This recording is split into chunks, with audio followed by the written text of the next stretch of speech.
Boeing 700, 37-800, flight संख्या 307 दिल्ली से Singapore के लिए रवाना हुई थी।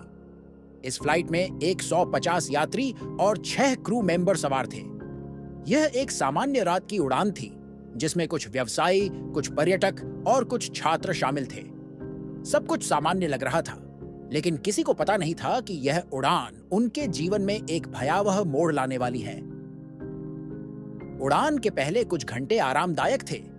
यात्री अपने अपने काम में लगे थे, कुछ सो रहे थे, कुछ किताबें पढ़ रहे थे और कुछ फिल्में देख रहे थे। अचानक फ्लाइट में कुछ अजीब होने लगा। एक गड़गड़ाहट सी महसूस हुई, जैसे कोई भयंकर तूफान आ गया हो। फ्लाइट के कॉकपिट में पायलट और को पायलट ने स्थिति संभालने की कोशिश की, लेकिन अचानक एक जोर की आवाज के साथ कॉकपिट के सारे उपकरण बंद हो गए। वे घबरा गए और फ्लाइट अटेंडेंट्स को यात्रियों को सूचित करने के लिए कहा गया। फ्लाइट अटेंडेंट्स ने यात्रियों को शांत रहने और सीट बेल्ट बांधने की सलाह दी। सभी यात्री डर के मारे सहम गए। फ्लाइट में अजीब सी खामोशी छा गई थी। तभी एक भयानक चीख ने सबका ध्यान खींचा। फ्लाइट के पिछली सीटों से एक महिला चिल्ला रही थी। वह बार बार कह रही थी कि उसने एक भूत देखा है। क्रू मेंबर और कुछ यात्री उसके पास पहुंचे और उसे शांत करने की कोशिश की, लेकिन उसने जोर जोर से चिल्लाना जारी रखा। उसकी आंखों में भय और आतंक था। उसने बताया कि उसने एक सफेद परछाई देखी जो उसके पास आई और उसके कानों में कुछ कहा। यह सुनते ही फ्लाइट के अंदर हड़कंप मच गया। कुछ यात्री बहुत घबरा गए, जबकि कुछ ने इसे महिला की कल्पना समझा। पायलट ने घोषणा की कि फ्लाइट में तकनीकी खराबी आ गई है और वे इसे जल्द से जल्द ठीक करने की कोशिश कर रहे हैं। लेकिन इसके बाद जो हुआ वह और भी चौंकाने वाला था। फ्लाइट में अचानक बिजली चली गई। चारों ओर घना अंधेरा छा गया। यात्रियों की सांसें तेज हो गईं और वे एक दूसरे से चिपक गए। तभी फ्लाइट में एक अजीब सी आवाज गूंजने लगी। यह एक धुंधली, डरावनी आवाज थी जो किसी इंसान की नहीं लग रही थी। आवाज कह रही थी, तुम सब यहां से कभी नहीं जा पाओगे। यह तुम्हारी आखिरी उड़ान है। इस आवाज के बाद फ्लाइट में और भी अजीब घटनाएं होने लगीं। यात्रियों को सीटों के पीछे छायाएं दिखाई देने लगीं। कुछ यात्रियों ने दावा किया कि उन्होंने सफेद कपड़े पहने किसी व्यक्ति को चलते हुए देखा। एक यात्री ने तो यह भी कहा कि उसे लगा कि किसी ने उसकी पीठ पर हाथ रखा। फ्लाइट में डर और आतंक का माहौल बन गया था। फ्लाइट के कॉकपिट में पायलट और को पायलट की हालत खराब हो रही थी। उन्हें समझ नहीं आ रहा था कि क्या किया जाए। तभी अचानक फ्लाइट के सभी उपकरण फिर से चालू हो गए। कॉकपिट की स्क्रीन पर एक अजीब सी तस्वीर दिखाई दी, जिसमें एक पुराना हवाई अड्डा दिखाई दे रहा था। पायलट ने उस तस्वीर को पहचानने की कोशिश की, लेकिन उसे कुछ समझ नहीं आया। उधर फ्लाइट में कुछ यात्रियों ने देखा कि एक आदमी जो सफेद कपड़े पहने था, बिना कोई आवाज किए फ्लाइट के गलियारे में चल रहा था। उसने कोई प्रतिक्रिया नहीं दी, बस सीधे चलकर गायब हो गया। यात्रियों को यह बहुत अजीब लगा। तभी अचानक फ्लाइट में फिर से बिजली चली गई और चारों ओर घना अंधेरा छा गया। यात्री अब तक बुरी तरह घबरा चुके थे। तभी एक बच्ची की आवाज ने सबका ध्यान खींचा। वह अपनी मां से कह रही थी, मां, मुझे डर लग रहा है। वह आदमी मुझे देख रहा है। उसकी मां ने उसे समझाने की कोशिश की कि कुछ नहीं है, लेकिन बच्ची ने जोर से कहा, मां, वह आदमी यहां है। वह हमें नहीं छोड़ने वाला। इससे पहले कि कोई कुछ समझ पाता, फ्लाइट में अचानक एक जोर का झटका लगा और सभी यात्री अपनी सीटों पर गिर गए। कुछ क्षणों के लिए सब कुछ शांत हो गया। फिर एक अजीब सी रोशनी ने फ्लाइट को भर दिया। यह रोशनी बहुत तेज थी और सीधे यात्रियों की आंखों में पड़ रही थी। सबने अपनी आंखें बंद कर लीं। जब यात्रियों ने आंखें खोलीं, तो वे देख सकते थे कि वे एक अजीब जगह पर पहुंच गए थे। फ्लाइट अब भी हवा में थी, लेकिन नीचे की जमीन अलग दिख रही थी। यह किसी पुराने हवाई अड्डे जैसा लग रहा था। फ्लाइट के बाहर का दृश्य डरावना और धुंधला था, जैसे किसी बुरे सपने में। पायलट ने तुरंत एयर ट्रैफिक कंट्रोल से संपर्क करने की कोशिश की, लेकिन कोई जवाब नहीं मिला। तभी फ्लाइट में फिर से वही धुंधली आवाज गूंजी, तुम लोग यहां फंस गए हो, यह तुम्हारा अंत है। इस बार आवाज के साथ एक ठंडी हवा भी फैली।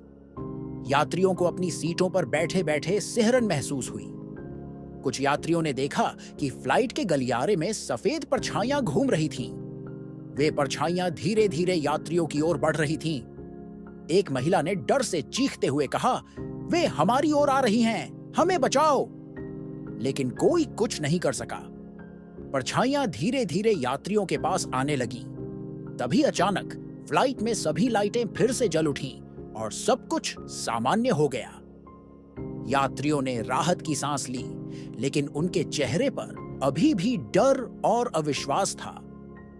पायलट ने घोषणा की कि फ्लाइट फिर से सही दिशा में जा रही है और जल्द ही सिंगापुर पहुंच जाएगी। लेकिन असली झटका तब लगा जब फ्लाइट सिंगापुर पहुंचने वाली थी।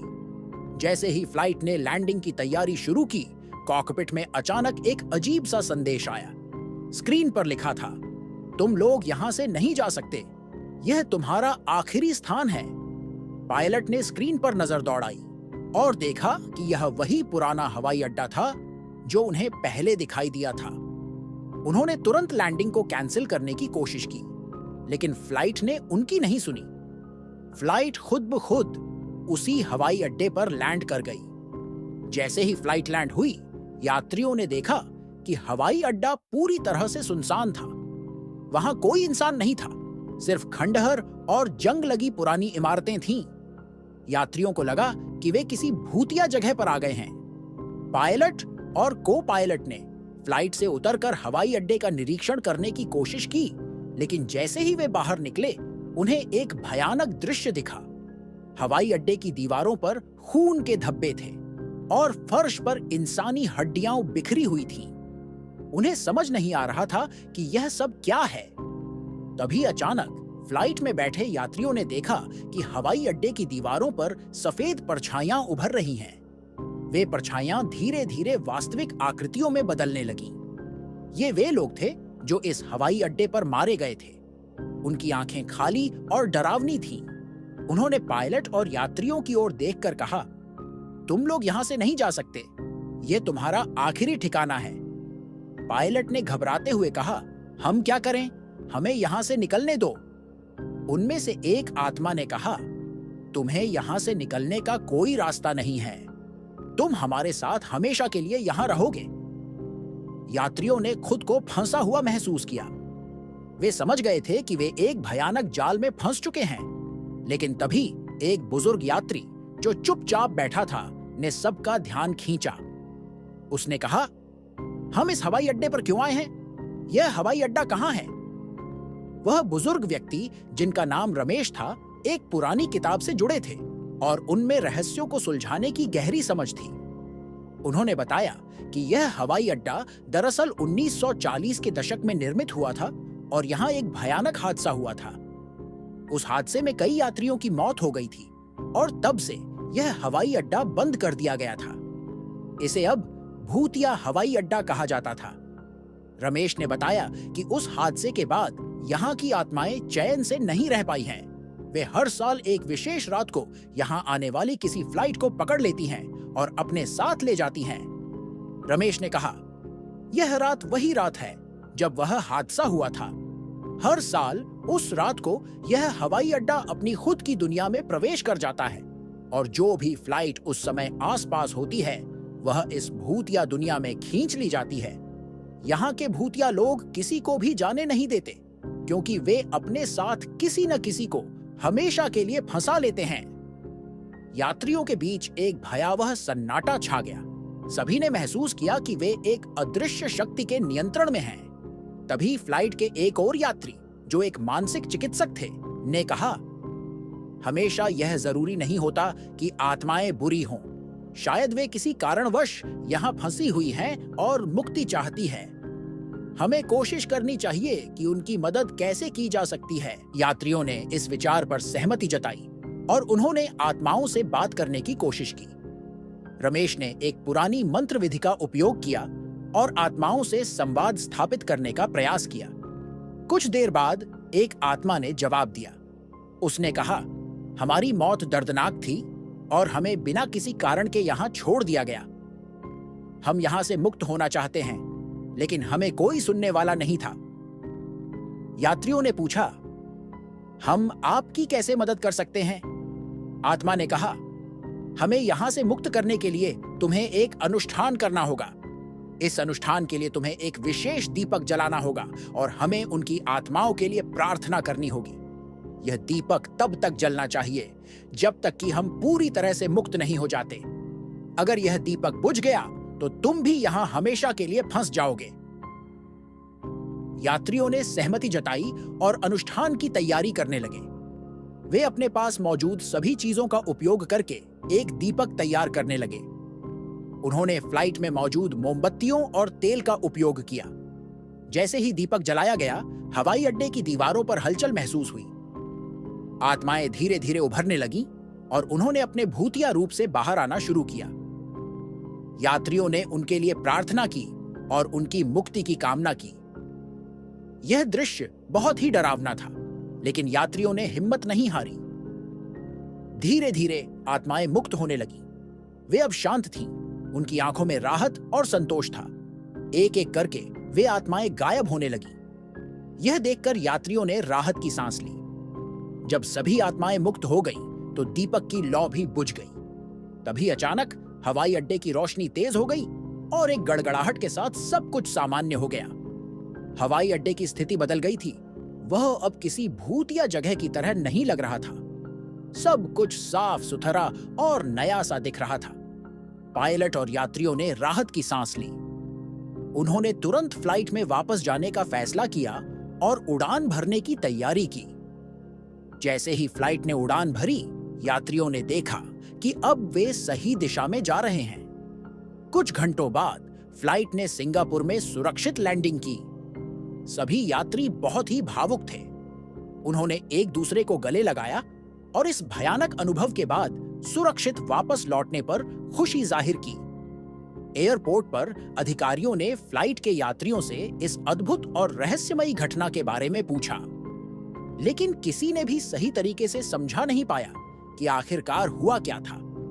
इस घटना के बाद फ्लाइट संख्या 307 की कहानी एक रहस्य बन गई।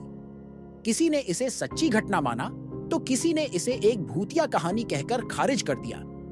लेकिन जो लोग उस फ्लाइट में थे, उन्होंने महसूस किया कि वे एक अद्भुत और भयावह अनुभव से गुजरे हैं। रमेश, जो उस फ्लाइट में थे, ने कहा, हम कभी भी नहीं जान पाएंगे कि उस रात वास्तव में क्या हुआ था, लेकिन इतना जरूर है कि हमने कुछ आत्माओं को मुक्ति दिलाई। यह हमारे जीवन का सबसे अद्भुत और रहस्यमयी अनुभव था। और इस तरह फ्लाइट संख्या 307 की कहानी एक रहस्य बनकर रह गई। यह कहानी उस भूतिया हवाई अड्डे की याद दिलाती है जहां कई साल पहले एक भयानक हादसा हुआ था और जहां अब शायद कोई आत्मा नहीं भटकती।